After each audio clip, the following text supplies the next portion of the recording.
औरंगजेब, क्रूरता का वो चेहरा जिसने मुगल सल्तनत को खोखला कर दिया। औरंगजेब का जन्म 1618 में मुगल सम्राट शाहजहां और मुमताज महल के घर हुआ।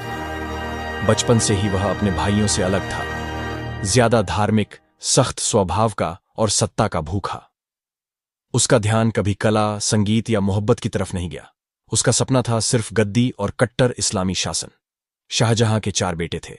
दारा शिकोह, जो सबसे बड़ा और बेहद उदार था, शुजा, मुराद और सबसे छोटा औरंगजेब। जब 1657 में शाहजहां बीमार पड़ा तो चारों भाइयों में सिंहासन के लिए खूनी जंग शुरू हो गई। औरंगजेब ने चालाकी से बाकी भाइयों को हराया।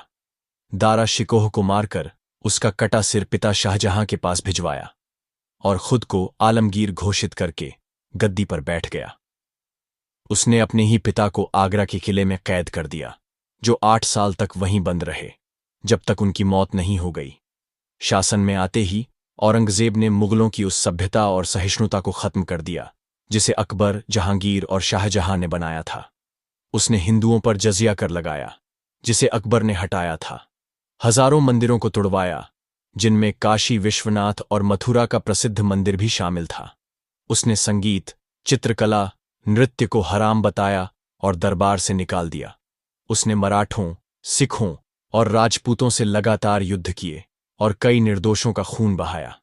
उसने अपने ही बेटे मोहम्मद अकबर को बगावत के शक में घर से निकाल दिया। उसका सबसे बड़ा युद्ध था दक्षिण भारत, दक्खन में, जिसे जीतने के लिए उसने 26 साल तक लगातार लड़ाई लड़ी। इस लड़ाई में लाखों सैनिक मरे, अरबों की संपत्ति बर्बाद हुई और मुगल खजाना खाली हो गया।